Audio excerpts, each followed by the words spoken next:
오늘 같이 말씀을 나누겠습니다. 시편 77편은 우리가 보는 것처럼 저작 배경이 무엇인지 구체적으로는 알 수 없습니다. 그렇지만 77편의 내용을 1절부터 20절까지 쫙 읽어다 보면 바벨론 포로 상황에서의 그 상황을 연상케 될 만큼 절망적인 그 환난 가운데 처해서 시인이 하나님께 부르짖고 또한 하나님 앞에 열심히 부르짖었지만 또한 하나님의 응답을 받지 못하는 그 상황 가운데 이 시편 77편이 지어졌을 것으로 학자들은 바라보고 있습니다. 또한 저자로는 아삽이 언급되고 있지만 이것은 다윗 시대의 아삽이 아니라 그의 후손 가운데 한 사람인 것으로 그렇게 보고 있습니다. 우리가 77편을 좀 구체적으로 한번 봤으면 좋겠습니다. 1절 말씀 우리 다시 한번 더 봤으면 좋겠습니다. 1절 말씀입니다. 내가 내 음성으로 하나님께 부르짖으니 내게 귀를 기울이시느로다. 아멘.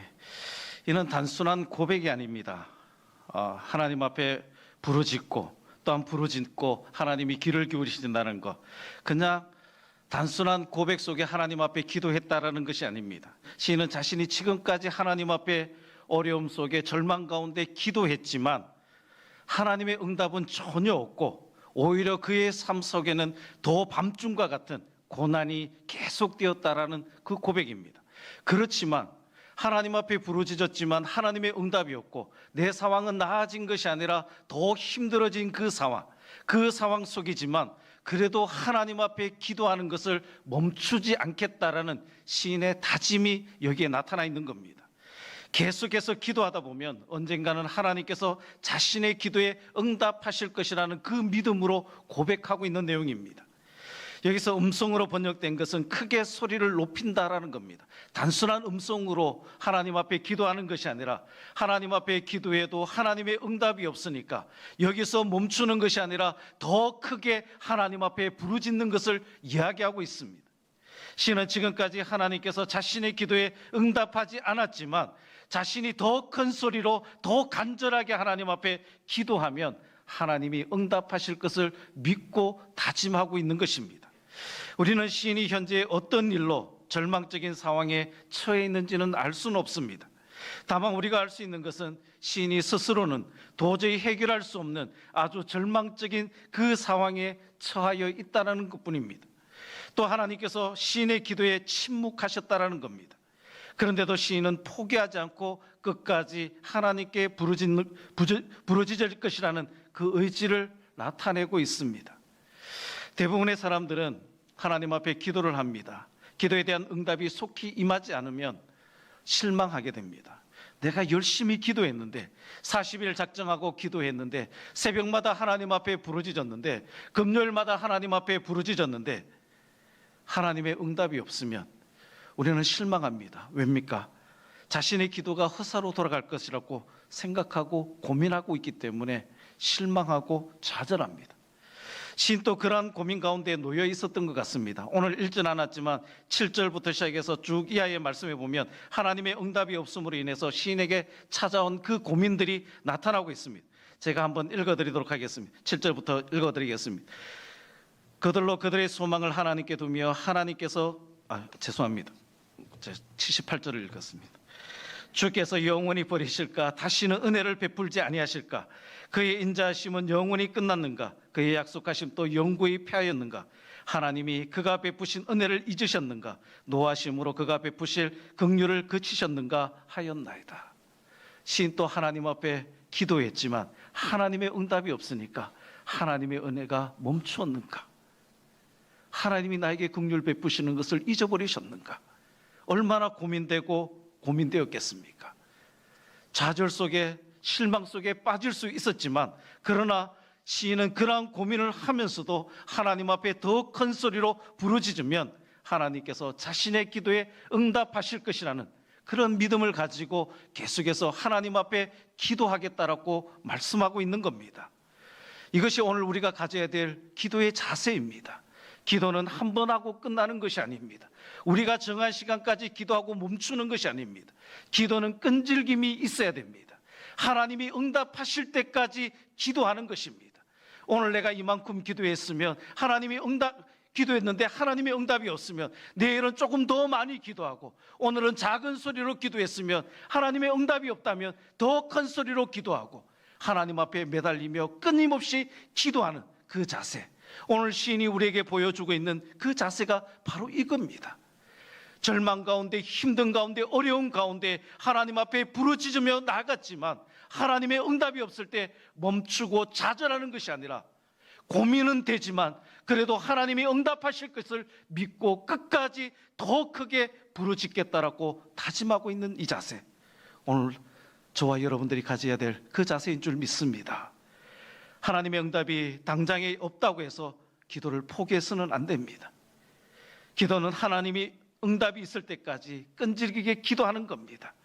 작은 소리로 기도했을 때 응답이 없으면 더 큰 소리로 기도해야 되는 것입니다. 누가복음 18장에 보니까 불의한 재판관과 과부의 비유가 나옵니다. 너무나도 잘 아시는 내용 아닙니까? 어떤 도시에 하나님을 두려워하지 않고 사람을 무시하는 불의한 재판장이 있었습니다. 또한 그 도시에 한 과부가 있었습니다. 억울한 일이 당했습니다.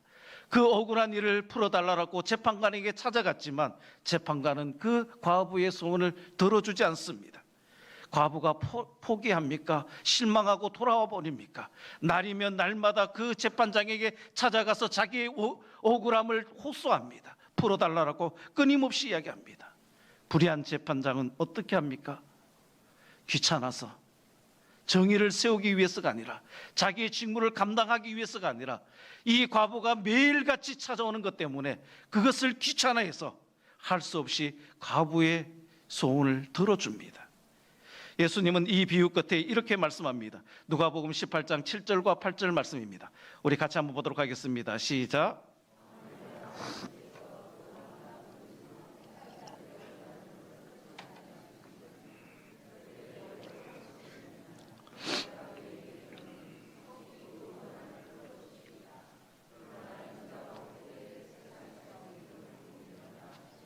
아멘. 밤낮 부르짖는 그 택한 자의 원한을 풀어주시지 않겠느냐. 하나님 앞에 부르짖으며 하나님은 속히 응답해 주신다라고 이야기합니다. 오래 참으시겠느냐라는 겁니다. 그렇습니다. 하나님은 불의한 재판관과 같이 무자비하신 분이 아니십니다. 하나님은 매몰차게 거절하시는 분이 아닙니다. 사랑하는 자들이 하나님 앞에 부르짖을 때 하나님은 사랑의 하나님이십니다. 우리의 아버지가 되십니다. 자녀가 아버지에게 끊임없이 요구할 때 그 아버지는 어떻게 합니까? 그 자녀의 소리에 귀를 기울입니다. 그 자녀의 소원을 들어줍니다. 마찬가지로 우리 하나님께서는 우리가 끈질기게 기도하면 들어주심, 이 사실을 믿고 우리의 마음의 소원들, 또한 우리의 어려운 환경들을 가지고 주님 앞에 기도하며 나가는 저와 여러분들 되기를 소망합니다. 또 예수님이 공생의 마지막에 예루살렘을 향해 올라가실 때 여리고를 지나시다가 만난 소경의 이야기입니다. 소경이 예수님께서 지나가신다는 그 소리를 듣고 어떻게 합니까? 다윗의 자손 예수여, 나를 불쌍히 여기소서, 부르짖지 않습니까? 주님은 그 부르짖음에 아무런 응답도 하지 않습니다. 앞서 가던 자들은 이 소경을 향해서 꾸짖습니다. 잠잠하라고 꾸짖습니다. 그러나 이 소경이 실망하고 멈춥니까? 거기서 그냥 멈춰버립니까? 아닙니다. 끝까지 더 큰 소리로 외칩니다. 다윗의 자손 예수여, 나를 불쌍히 여기소서. 예수님이 아니면 자신의 눈을 뜰 수가 없기에 이 소경은 포기할 수 없는 겁니다. 우리의 문제 앞에, 우리의 상황 앞에 하나님이 아니면 해결할 수 방법이 없기에 하나님 앞에 부르짖지 아니하고는 견딜 수 없어야 되는 것입니다. 하나님은 우리의 끈질긴 그 기도에 응답하시는 겁니다. 그러므로 우리는 기도할 때 하나님이 당장에 우리에게 응답하시지 않는다 할지라도 실망하거나 포기하지 않기를 소망합니다. 누가복음 11장 8절 말씀해 보면 이렇게 되어 있습니다. 한번 같이 보겠습니다. 시작.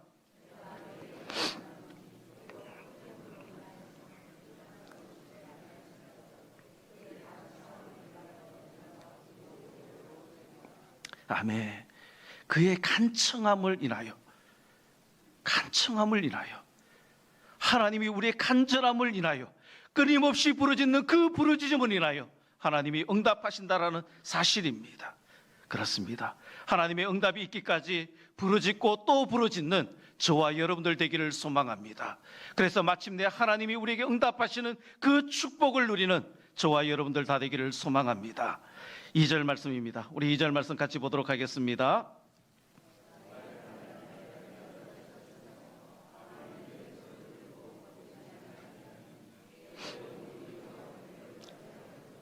아멘. 주를 찾았다라는 것은 하나님께 기도했다라는 겁니다. 손을 거두지 않았다라는 것은 기도를 쉬지 않았다라는 겁니다. 또 밤은 문자적으로 밤의 의미를 가질 수도 있지만 상징적으로는 환란의 때를 이야기하고 있습니다. 시는 환란날에 하나님의 응답을 기대하면서 쉬지 않고 기도했음을 고백하고 있는 내용입니다. 사랑하는 성도님들, 사람이 환란을 당하게 되면 일반적으로 어떻게 합니까? 원망하고 불평을 쏟아놓기 마련입니다. 그것은 성도라고 해서 별반 다르지 않습니다. 물론 성도는 처음부터 원망하고 불평하지는 않습니다. 성도들은 환난을 만나게 되면, 문제를 만나게 되면 대개는 처음에 하나님 앞에 기도하기 시작합니다. 부르짖기 시작합니다. 물론 그 부르짖음에는 왜, 어찌하여 라는 그런 의미를 포함하고 하나님 앞에 부르짖습니다. 내가 이렇게 하나님 앞에 헌신했는데, 봉사했는데, 하나님 앞에 이렇게 예배를 잘 드렸는데 왜 나에게 이 어려움이 주어집니까? 왜 어찌하여 나에게 이런 환난이 주어집니까? 이러한 의미를 가지고 기도하기는 하지만 처음부터 불평하지는 않습니다. 그렇지만 그 기도의 응답이 계속해서 이루어지지 않을 때 성도도 원망하고 불평하기 일쑤입니다. 하나님께서 하나님께 기도해도 응답이 없습니다. 자신의 기도의 응답에 기대하는 것만큼 응답이 주어지지 않습니다.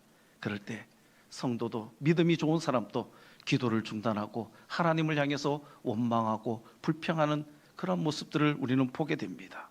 그러나 사랑하는 성도님들, 우리가 여기서 기억해야 될 그 사실은 원망하고 불평한다라고 해서 우리가 만나고 있는 그 상황, 그 환난에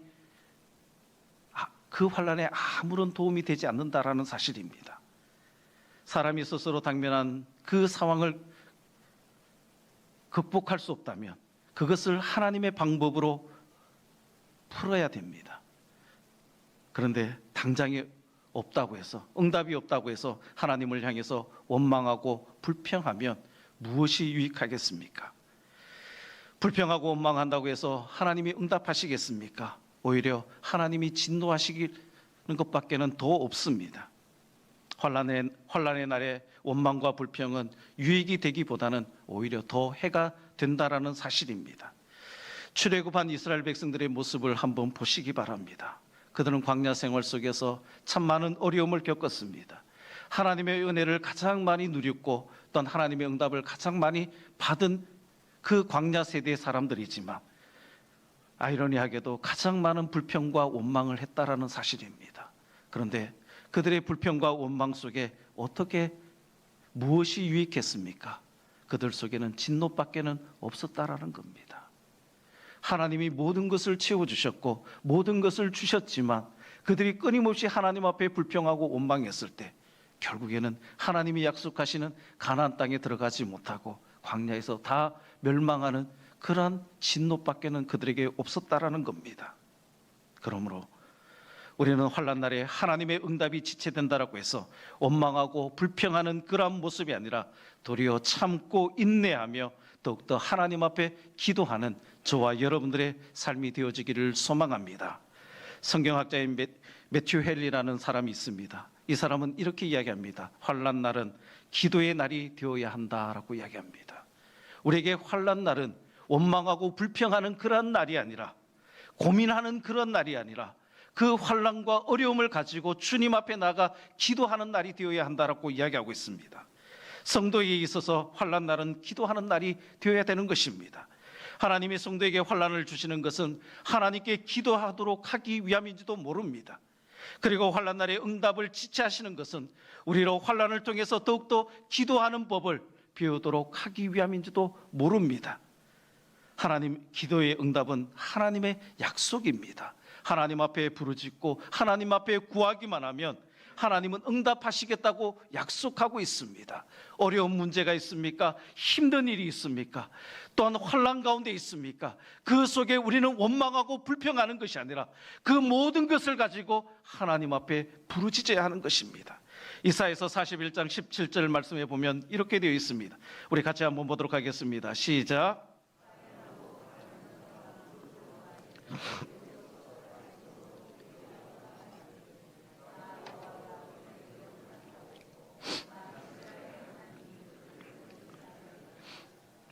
아멘. 하나님께서 응답하시겠다고 말합니다. 버리지 않겠다고 말씀합니다. 하나님 앞에 구하는 자들, 하나님 앞에 엎드리는 자들, 하나님이 버리지 않는다는 겁니다. 또 사무엘하 22장 7절 말씀에는 이렇게 되어 있습니다. 우리 같이 한번 보겠습니다. 시작.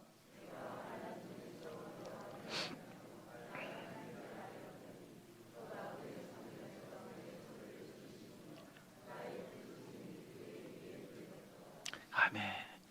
모든 것들이 다 환난 날에 하나님 앞에 부르짖었더니 하나님이 들으시고 귀를 기울이셨다라고 말씀하고 있습니다. 이렇게 약속하신 그 하나님이 우리의 부르짖음에 응답하지 않으시겠습니까? 분명히 하나님은 신실하신 하나님입니다. 약속하신 것은 분명히 지키시는 하나님이십니다. 우리가 환난 날에 하나님 앞에 손을 들고 기도하기만 하면 하나님은 들으시고 응답하십니다. 그것이 우리의 생각 속에 묶여버리는 것이 아니라 하나님은 모든 것을 가능하신 분이십니다. 전지하신 분이시고 전능하신 분이십니다. 이 땅을 창조하신 분입니다. 그분이 해결하지 못할 일은 아무것도 없습니다. 그 하나님 앞에 그 환난과 어려움과 문제들 가지고 주님 앞에 엎드리는, 손을 들고 기도하는 저와 여러분들의 삶이 다 되어지기를 소망합니다. 2절 후반부에 보면 이렇게 되어 있습니다. 내 영혼이 위로받기를 거절하였도다 라고 이야기합니다. 내 영혼이 위로받기를 거절하였다는 것은요, 어떤 사람, 어떤 누군가로부터 위로받는 것을 거절하고 하나님 앞에 나아가기를 소망했다라는 겁니다. 마치 사랑하는 아들 요셉이 잃어버렸을 때 야곱이 그 가족들의 위로조차도 아무런 쓸모가 없었던 것처럼 신은 매우 큰 슬픔과 고통에 휩싸여서 아무에게도 위로받기를 원하지 않았던 겁니다. 다만 하나님을 향해서 부르짖을 뿐이었습니다. 이것은 그가 자기 자신을 진정으로 위로할 분은 하나님밖에는 없다라는 것을 알았기 때문입니다. 시인이 진정한 위로를 받으려면 자신의 당면하고 있는 그 문제가 해결되어야만 위로를 받을 수 있습니다. 문제가 해결되지 않는 그 상황 속에서 사람들의 위로는 전혀 의미가 없습니다. 사람들의 위로를 구하지 않고 자신의 문제를 해결해 주실 그 하나님 앞에 부르짖는 것, 오늘 저와 여러분들의 모습이 되어지기를 소망합니다. 우리는 조금만 문제만 생기면 누군가에게 가서 위로받고 의논하고 하려고 합니다. 그러나 사람의 위로는 한계가 있습니다. 위로를 받기 위해서 갔다가 오히려 상처를 받는 일이 더 많을 때가 많습니다. 우리가 잘 아는 욥의 모습들 나타나지 않습니까? 욥이 환난을 당합니다. 하루아침에 자녀들과 모든 재산들을 다 잃어버리고 또 자신의 몸은 만신창이가 되는 그 상황 속에 자기 친구들이 위로하기 위해서 왔습니다. 그 친구들의 위로가 잠시나마 일시적이나마 위로는 되었습니다. 그러나 욥의 말로 인해서 어떻게 합니까? 논쟁이 벌어지기 시작합니다. 그 욥의 세 친구들이 욥을 정죄하기 시작합니다. 비난하기 시작합니다. 상처 속에, 아픔 속에 있는 욥이 얼마나 더 고통 속에, 힘듦 속에 있었겠습니까? 사람의 위로가 이렇다라는 겁니다. 우리는 다 연약한 사람들입니다. 일생을 살아가는 동안 필연적으로 어려움을 만날 수밖에 없습니다. 그러나 우리가 누가 어려움에 처해 있다면 마땅히 위로해 주어야 됩니다. 하지만 우리는 어려움에 처한 그 사람들을 위로해야 될 의무가 있음에도 불구하고 그러한 사람의 위로가 진정한 위로가 되지 못한다는 사실도 분명히 기억해야 됩니다. 사람은 다른 사람의 어려움을 진정으로 이해할 수 없을 뿐만 아니라 그 어려움을 전적으로 해결할 수 없기 때문입니다. 오히려 사람은 상대방을 위로하기보다 더 큰 상처와 고통을 줄 때가 많다라는 사실을 우리는 기억해야 됩니다.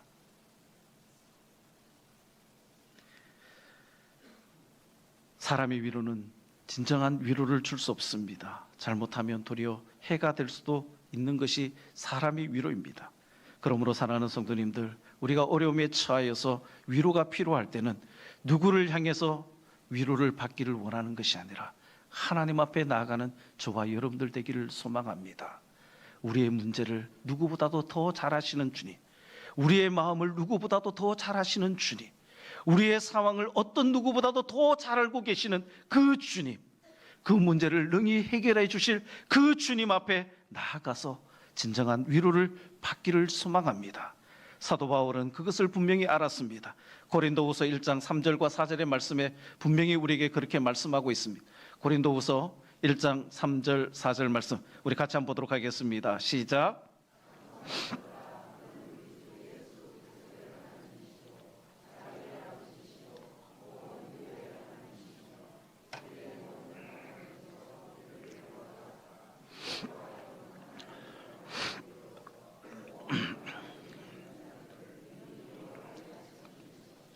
아멘. 하나님이 우리의 위로의 하나님이 되신다고 말씀합니다. 모든 환난 중에서 우리를 위로하신다고 말합니다. 사랑하는 성도님들, 환난 날에 하나님을 향해서 나아가시기 바랍니다. 누군가의 위로가 필요하다면 그 누군가가 하나님이 되기를 소망합니다.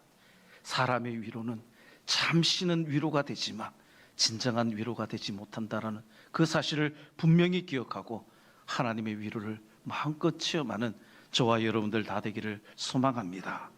3절 말씀입니다. 3절 말씀 우리 같이 보도록 하겠습니다. 시작.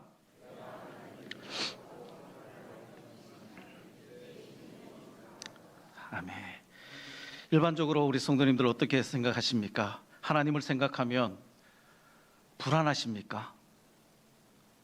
오늘 시인은 어떻게 이야기하고 있습니까?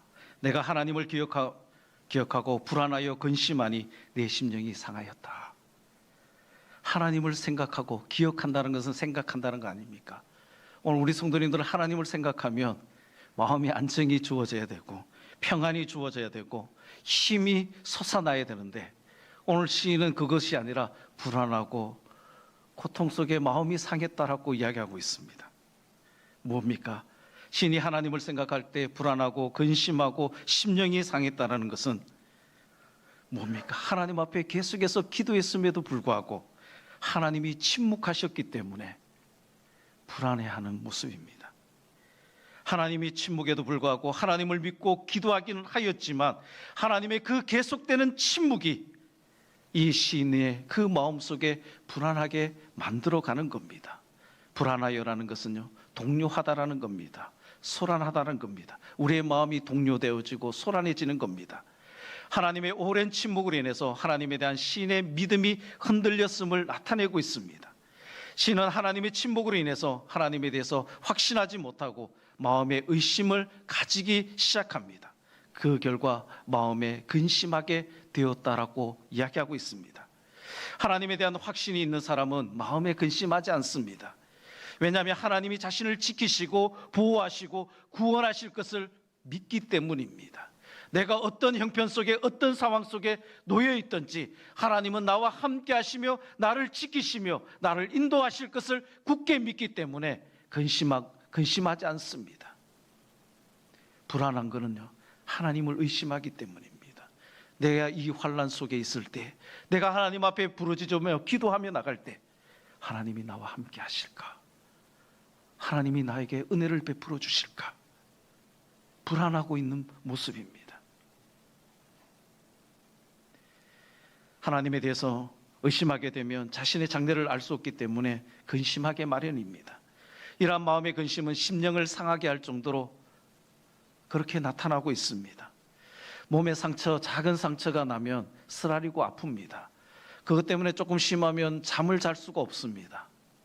우리의 마음에 상처가 주어지며 마음이 상하면 잠을 제대로 잘 수 있던가요?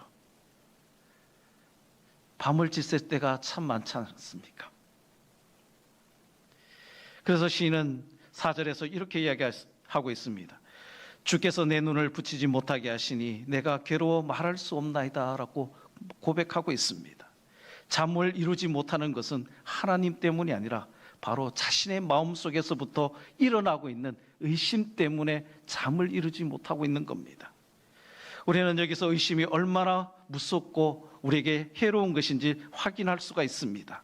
의심은 우리의 삶을 매우 위태롭게 만들어갑니다. 쇠약하게 만들어갑니다. 누군가를 의심하기 시작하면요, 끊임없이 우리의 마음속에 쇠약해지기 시작합니다. 우리의 삶이 늘 불안합니다. 평안하지 않습니다. 하나님에 대해서 의심하기 시작하면 늘 근심 속에 믿음 생활, 예배 생활을 하더라도, 기도 생활을 하더라도 늘 우리 속에 하나님이 내 기도를 들어주실까, 우리 예배를 받아주실까 의심하기 시작합니다. 그러면 아무것도 이루어질 수가 없습니다. 마태복음 14장에 보니까 예수님께서 오병이의 큰 기적을 보이시고 난 뒤에 제자들을 재촉해 해서 배를 타고 먼저 갈릴리 호수를 건너편으로 건너가게 하시고 주님은 기도하기 위해서 따로 산에 오르셨습니다. 제자들끼리 갈릴리 호수를 건너게 되었습니다. 마침 호수에 바람이 세게 불어서 제자들이 고생을 하게 됩니다. 예수님께서 밤에 무리를 걸어서 제자들에게 오십니다. 그러자 베드로가 예수님께 만약 주님이시거든 나를 무리로 오라고 명해달라고 요청합니다. 예수님이 어떻게 이야기합니까? 오라고 말씀합니다. 예수님의 말씀에 따라서 무리로 걸어가는 이 베드로의 모습 한번 상상해 보시기 바랍니다. 그런데 베드로는 무리를 걸어가고 있었지만 얼마 가지 못해서 물속으로 빠져듭니다. 성경은 무엇이라고 이야기합니까? 바람을 보고 무수함으로 빠졌다라고 이야기하고 있습니다. 주님을 보는 그 순간, 주님만 바라보는 그 순간에는 베드로는 무리를 걸을 수 있었습니다. 그런데 그 시선이 주님이 아니라 바람을 보고 풍랑을 바라보았을 때는 주님을 의심하기 시작합니다. 그 속에 물에 빠지기입니다. 그러면서 예수님께서 이 베드로를 건져주시면서 어떻게 이야기합니까? 믿음이 작은 자여 왜 의심하였느냐라는 겁니다. 주님의 말씀에 왜 의심하였느냐라는 겁니다. 베드로가 믿음을 가졌을 때, 주님을 바라보았을 때, 그 믿음을 가지고 예수님을 바라보았을 때는 무리를 걷는 그 기적을 체험했지만 주님을 바라보지 못하고 의심하며 나갔을 때는 불어오는 바람과 풍랑으로 인해서 물에 빠져들게 되었다라는 겁니다. 사랑하는 성도님들, 우리의 삶도 마찬가지입니다. 우리 앞에 있는 어떤 상황이 놓였을지라도 하나님에 대한 그 확신으로 나아갈 때는 우리는 강건한 삶을 살아갑니다. 승리하는 삶을 살 수가 있습니다. 그러나 우리 주변에 불어오는 그 바람과 풍랑, 그것에 우리의 눈을 돌리기 시작하면 우리 속에 의심이 일어나기 시작합니다. 과연 하나님이 나와 함께 하실까? 하나님이 나를 사랑하고 계시는가? 내 믿음이 온전한 믿음인가? 과연 내가 구원을 받은 자인가? 그러한 의심 속에 빠져들 때가 참 많습니다. 신앙의 회의까지 일어나고 결국에는 더 급기야는 이 믿음의 자리에서 떠나는 사람들도 있습니다. 얼마나 우리의 신앙이 요동치는지 모릅니다. 사랑하는 성도님들, 우리가 깊은 어두움 속에 걸어간다 할지라도, 험난한 폭풍 속을 만난다 할지라도 하나님을 굳게 믿는 그 믿음을 간직하는 저와 여러분들 다 되기를 소망합니다. 하나님은 그 사랑하는 자들과 함께 하신다라고 말씀하고 있습니다. 하나님은 우리를 지켜주신다라고 말씀하고 있습니다. 우리의 걸음걸음들을 하나님이 인도하시고 보호하신다라고 성경은 우리에게 끊임없이 말씀하고 있습니다. 하나님의 말씀이기에 우리는 그 말씀을 굳게 붙들고 우리의 걸음을 걸어가는 저와 여러분들 되기를 소망합니다. 주위에 상황들이 아무리 요동친다 할지라도 하나님의 말씀을 굳게 붙들고 나아가는 자에게 승리의 삶이 주어진다는 거, 베드로가 무리를 걸었던 그 기적의 삶이 우리에게 주어진다는 그 사실 잊어버리지 않기를 소망합니다. 말씀을 정리하겠습니다. 이 험악한 세상, 참 힘들고 어려운 문제투성이 이 세상을 살아갑니다. 소망이라고는 전혀 찾아볼 수 없는 그러한 속에 우리가 살아갑니다. 그러나 그렇다 할지라도 하나님이 우리와 함께 하시며 하나님이 우리를 지켜주시고 보호하시고 인도하신다라는 그 사실을 가지고 문제 앞에서, 어려움 앞에서 하나님 앞에 부르짖으며 나아가는 저와 여러분들 되기를 소망합니다. 그럴 때 하나님의 말할 수 없는 그 위로를 체험하게 될 것입니다. 하나님이 말할 수 없는 그 위로가 우리를 감싸며 또한 그 위로를 통해서 다시 힘을 얻고 소망 가운데 살아갈 줄 믿습니다. 이러한 삶을 살아가는 저와 여러분들 다 되기를 소망합니다. 기도드리겠습니다. 살아계신 아버지 하나님, 감사를 드립니다. 이 험악한 세상, 참 힘들고 어려운 문제투성이의 삶 속에 우리가 믿음 한 가지를 가지고 나아갑니다. 그러나 이 믿음으로 우리가 살아갈 수 있는 우리의 삶이 다 되게 하여 주옵소서. 주님이 우리와 함께 하신다는 사실, 주님이 참된 우리의 위로자가 되신다는 그 사실 우리가 믿고 이 세상에서 승리하는 삶, 강건한 삶을 살아갈 수 있도록 주님 축복하여 주옵소서. 감사드리며 예수님의 이름으로 기도드리옵나이다.